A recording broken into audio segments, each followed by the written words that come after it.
Chris the Nightmare Real, and you're watching Mr. Boxing Today on YouTube. Heavyweight boxing fans, what's the deal?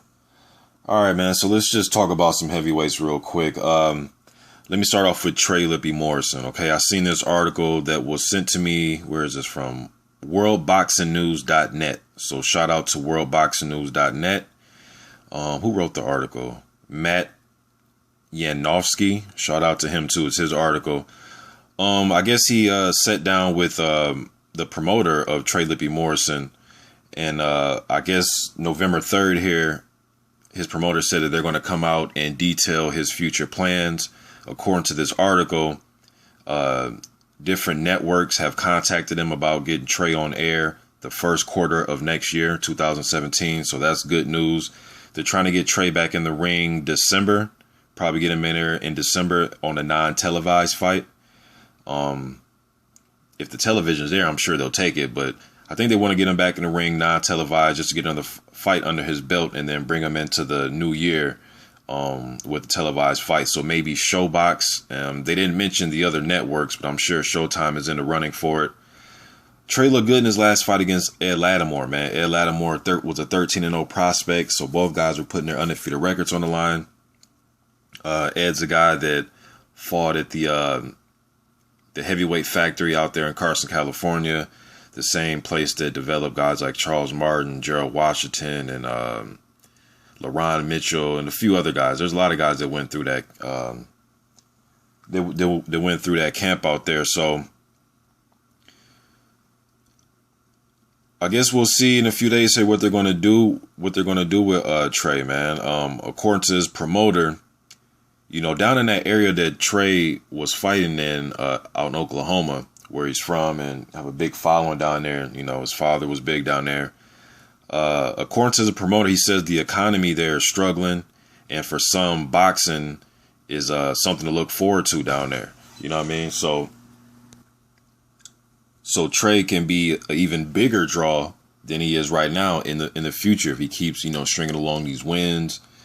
Because of that fight I seen with Ed Lattimore on Showbox, it wasn't even the main event, and the crowd was going crazy. Now, it wasn't a huge crowd. It wasn't like it was at the MGM Grand in Vegas, but you know, for that venue they're at, man, it was pretty rocking for Trey, man. People were holding up signs that said Trey. It was, you know, I didn't expect that when I was watching the fight, man. I really didn't expect that type of following. You know, so the community out there rallies behind Trey, man, and that's a good thing. You know, I like to see that. So, big announcement on Thursday, November 3rd. I guess we'll see what's going to go on. I'm not sure who they're going to fight, if it's an off-air fight, if they plan on fighting in December. I'm not sure, man. Maybe I'm just throwing some names out, like an Avery Gibson, Jamal Woods type, those type of guys where it won't be easy walkover. For the average fan, they'll see those guys' records I just named and say, oh, these are easy, you know, opponents, but still tricky styles to deal with. Gibson and Woods have been in with other prospects. They'll give you, you know, they'll give guys a run for their money, man. I think those are winnable fights for Trey. And it's a fight where those guys won't allow him to look good. I know that. What I mean by that is they won't just give in. You know, now if he goes in there and gets the knockout, then great, but those guys won't just give in, you know what I mean? And then maybe when he comes back and he gets a televised fight, maybe a guy like Joey Abel, I think that's a winnable fight for Trey. It's a guy with some experience. He has a lot of power. Abel, you know, and, you know, Abel got knocked out in the first round by Oscar Rivas. But then he was able to come back and pick up a victory over John Wesley No Fire, who was a 19-0 prospect. Stopped him, and that was a very entertaining fight. You know, so you can get probably a guy like Mike Malo, Joey Abel, maybe a Malcolm Tan. Malcolm Tan just came back and knocked off an undefeated prospect, Nick Asbury. I believe Nick was 9-0. And Nick was a guy I've been raving about, one of the prospects. So maybe you can get a fight like that on TV. I think that'll work. You know what I mean? But I guess we'll see. And another guy you can throw in to the Avery Gibson, Jamal Woods type of list is a guy, Mario Heredia, who fought ANDRIY Fedosov. Pretty entertaining fight. Heredia went down, a few times in that fight, but he fought with some effort. A guy that fought in the World Series of Boxing, fought Joseph Parker and a few other guys. He just fought another undefeated guy, LaRon Mitchell. He lost that fight. I believe he put Mitchell down. I'm not sure though. I think he did, but he lost the fight to Mitchell though. But Mitchell's undefeated, so I guess we'll see what's going to happen with Trey, man. So I wanted to get that out there. Dillian Whyte, Derek Chisora. Now that's going to be on the undercard of Joshua versus Molina. I love it. You know, I love that fight, man. Now see that the WBC is going to make that an eliminator. So interesting that fight is going to be eliminator.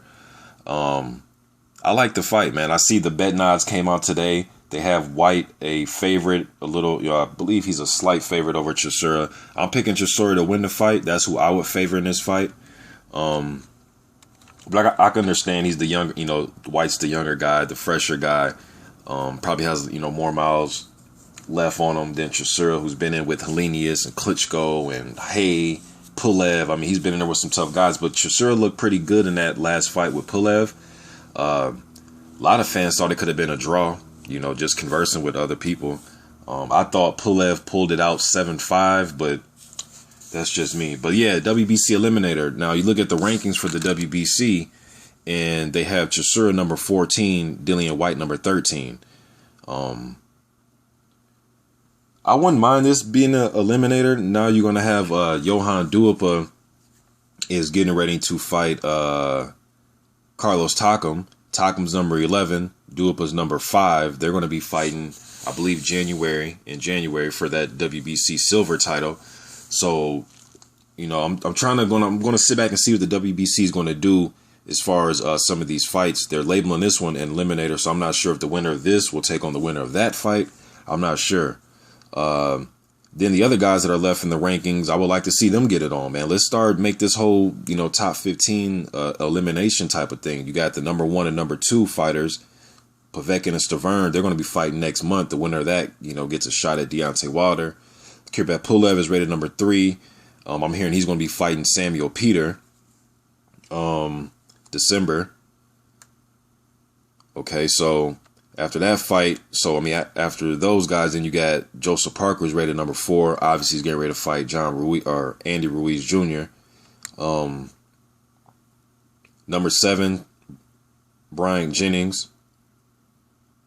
Number 8, Eric Molina, who's getting ready to fight Anthony Joshua for the IBF crown. Number 9, Arthur Spilka. And number 10, you got Gerald Washington. Now, Spilka and Jennings, who are rated number 7 and number 9, they've already fought before. Jennings beat them. Very entertaining fight. So you got Gerald Washington there. Marius Wack is rated number 12.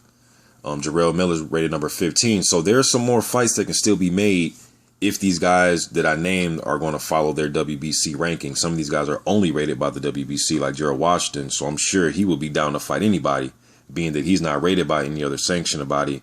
Doesn't really have, that wiggle room like a guy like Jarrell Miller, who's rated by the other sanctioning bodies. Miller's rated number 7 by the WBO, number 9 by the IBF. And he's rated number 10 by the WBA, so he has different options. So Gerald Washington, I'm sure he's open to fight anybody. I like to see Washington in there with Jennings or Spilka. Let's get another type of elimination fight, even Marius Wack. Even, if Jarrell Miller wants to, fight for the WBC in eliminator, you could throw him in there with him. So other fights to be made. So I like this eliminator, but I at least want this winner to fight another winner, at least 2 fights. The winner of this at least has to fight another fight, and then possibly another one, then the title shot, man. I just don't see the winner of this getting the title shot. As far as being the mandatory, but Stavern and Povetkin, the winner of that, they have to get a shot at Deontay Wilder first. So we'll see what happens with that, man. But I like that elimination fight. I really do. So I talked about Trey, talked about the Whyte Chisora. Khan Sheehan, he's going to be in action November 5th in Belfast. He will be fighting Samil Sokolowski. Now you look at Sokolowski's record. He's 2 wins, 7 losses, 1 draw. You look at that and say, oh, it should be a very easy fight. I don't look at it like that. Yes, I expect Khan Sheehan to win. It's scheduled for an 8-rounder. I expect this one to go 8 rounds. I don't view Khan as a huge knockout puncher. I don't think he would be a guy that's going to knock everybody out. I think he's going to use his boxing skills. Now, if he has a chance to overwhelm you and you can't handle the pressure and the speed and the combinations, then of course he'll get you out of there like he did in his last fight. But he's 3-0, and he has a 1 stoppage win. So I think he's in very good condition. I've seen footage of him training out there with the Furies and with Hughie and those guys, and he's in shape, man. Just want to see Sheehan just, get some experience under his belt. I watched him fight in the World Series of Boxing, seen him fight in the amateurs. Very fluid, mobile fighter. And then training with the Furies, they're really going to work on his footwork and training and make him even better. He was out there with Virgil Hunter for a while out there in the Bay Area, out in Oakland. So he's had 2 great training trainers, man, that's training him. So hopefully he's soaking up this knowledge, man, and apply the things that they have taught him to his game. And I think he will. But so Solovsky is kind of like a watered down version of, I don't call him watered down, but he's like a lesser version of like a Andriy Rudenko, kind of, in my opinion. Just his fighting style, but obviously Rudenko's better back foot fighter. He's a better fighter, but he kind of gives me that look, like when I watch him fight, when he comes forward. But I've seen Solovsky in there, and his 2 stoppage losses were, they kind of ended the same. The Dillian Whyte stoppage loss, he got up. He went down twice in the 3rd round. He got up. He didn't try to barely beat the count or try to say, shake his head no, and then say, no, I want to fight after the ref stops it. He got up and beat the count and wanted to fight. The ref just waved it. Now, he did go down, twice in that round, but he got up and he was ready to fight. And he had Dillian Whyte pressed against the ropes a little bit in that fight, and he was coming forward, throwing some overhand rights and wants to get close type of fighter.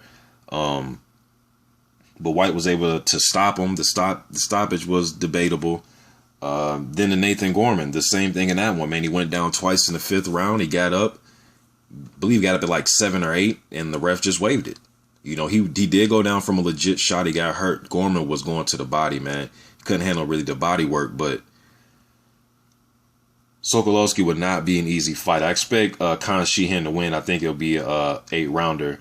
Sokolovsky he's also been in there with guys like Cash Ali, Sam Sexton, Gary Cornish, Dominic Akinladi fought him twice, had a draw with him. So it won't just be an easy fight. Just put it like that. But I believe it will go 8 rounds. All right. So who else, man, that I want to talk about? Yeah. So then I seen somebody was sending me links. H.Fury came out on his Twitter account, and he says he came out and he was talking about Deontay Wilder.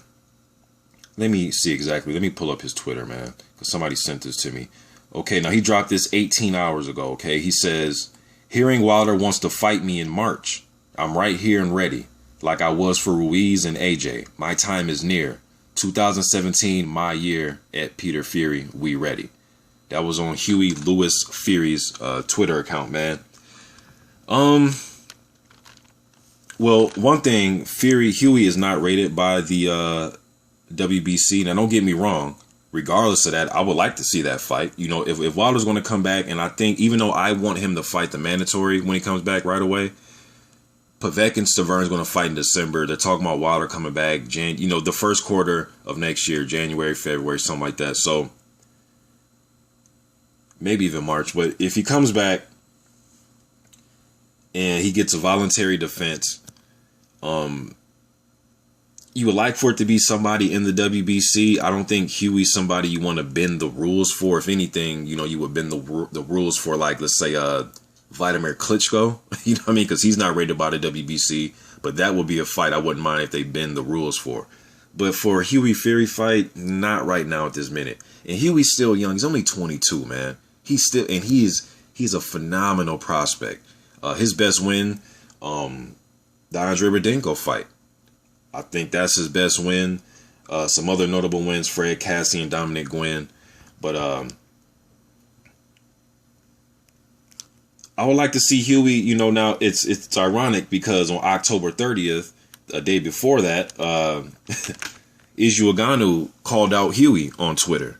You know what I mean? So I think that fight would make more sense than Huey-Fury versus Deontay Wilder. And I know a few years ago or something, I remember, was it last year? I remember Huey-Fury and Deontay Wilder were going back and forth. But at this stage, man, I see Wilder. I would favor Wilder heavily over Huey-Fury right now.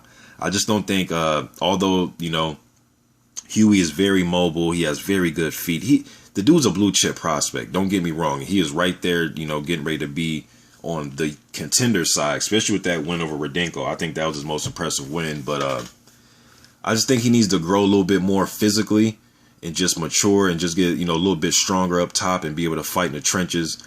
I'm not sure he's ready for the physicality of a Deontay Wilder fight. Obviously, I know that you can win a fight, you know, moving and being mobile, but I just don't think he's ready for a guy like Wilder right now, or even in March or whenever. But that's just me. You know, if him and his father see something different, obviously they're the fighter and trainer. What do I know? I'm just a guy on YouTube, you know what I mean? But I don't think he's ready for that right now. Izu Ugonoh, he called you out again, you know what I mean? So I think that'd be a good fight. I seen Kevin Berry retweeted that tweet from Ugonoh. So, hey, man, you know, I think that'd be a good fight. Adrian Granat was another guy that called out Fury, called out Hughie, called out Dillian Whyte and Price. And speaking of Whyte, I remember Hughie didn't want to fight with Whyte. You know, but with that said, though, he is looking for other fights. I just don't think you should get the Deontay Wilder fight like that. At least fight an Artur Spilka, Gerald Washington, somebody that's rated in the WBC.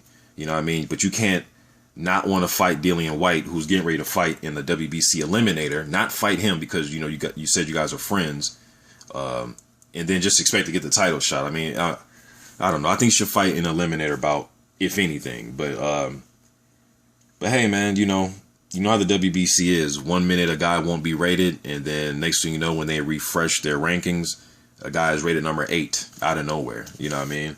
Guy wasn't even in the top 15. You know what I mean? Then out of nowhere, he's rated number 8. That's kind of like what they did with Chris Arreola. He wasn't rated before he fought Wilder. Then I think he was like rated number 7 the day of the fight or something, or like a week before the fight. So, but Chris is a veteran. You know what I mean? So, but still though, man, he wasn't rated. But I think Izu Ugonoh versus Fury in March would be a good fight. So I think Hughie should try to go down that road and just keep progressing, man, and just get better before he goes out and jumps out on the limb and goes for that title shot. But hey, man, like I said, maybe they think that's a winnable fight. Maybe for the average fan like me, I would favor Wilder heavily, but maybe to those guys, it's a winnable fight. Just like Tyson Fury, I was picking Vladimir to beat him, you know, but Tyson was a little bit older when he got at Vladimir, a little bit more mature physically than Hughie is right now. I think Hughie's mobility is a little bit better, but I want to see him get a little bit stronger. What else did I want to talk about, man? I think that's about it, man. Andre, yeah, I said Rudenko will be back. Yeah, Rudenko's going to be back the 6th. Andre Rudenko's going to be back the 6th. He is a guy, man, that he can give people a tough go, man. His 2 losses was the Fury and Lucas Brown. That Lucas Brown fight was very debatable. He just beat Marcelo Nascimento. He stopped him. He beat Mike Malo. Those are 2 good wins. Malo just came off upsetting Krzysztof Zimnoch out there in Poland. Knocked him out, crushed him. He beat Zimnoch, a fight that Malo wasn't the favorite in. And Rudenko kind of ended that. But that was a very entertaining fight. That fight is on YouTube, Malo versus Rudenko. It got stopped on cuts, but I do think Rudenko was winning. Malo did come to fight, though. I'm not going to say that he didn't come to fight and he didn't lay down. They stopped it on cuts. But who else did Rudenko beat or fight? Then Lucas Brown fight, that was very debatable. And when guys fight Rudenko, man, majority of the time, either he gets cut or somebody else comes out cut, but he's a very physical guy, man. Just his style. He can mix it up. He can fight off the back foot a little bit, use the jab, and sometimes he'll go high guard on you and try to walk you down. But he loves to, like, duck down and then come over with that overhand right. That's like his favorite punch. And when he does that, he can headbutt guys, man, or he'll headbutt you and cut himself. He's very physical. He got likes to throw combinations on the inside. He loves throwing that left hook, not just at close range. He likes to snap it from like a mid range. I like Rudenko, and he is a very dangerous guy to put your prospect in there with. Even a guy that's trying to, he would be tough for Gerald Washington, Jarrell Miller, all those guys, Trevor Bryan. He may end up beating one of those guys. Andre Rudenko is a guy that doesn't get talked about a lot, but he is a guy that I think he's a tough out, man. I really do. But he will be back November 6th. The guy he's fighting, I never heard of him, but the guy is 8-1. And the guy has been fighting for a year, and he's gained 76 pounds.